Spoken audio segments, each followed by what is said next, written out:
Welcome to the Genius Factory. Enjoy the video. In this video, I will explain how to make churros with pancake mix.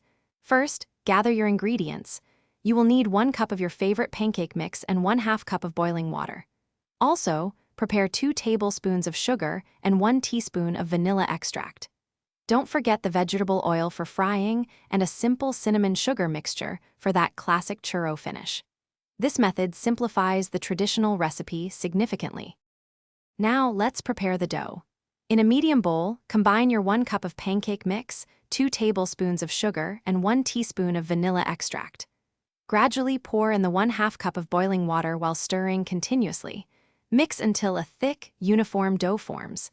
It should be firm enough to hold its shape when piped, but still pliable.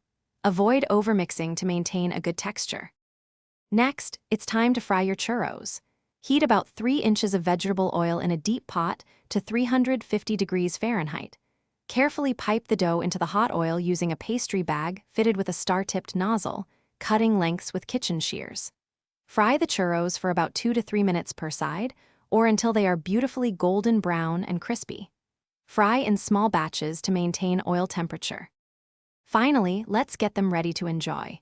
As soon as the churros come out of the hot oil, immediately roll them in a mixture of sugar and cinnamon.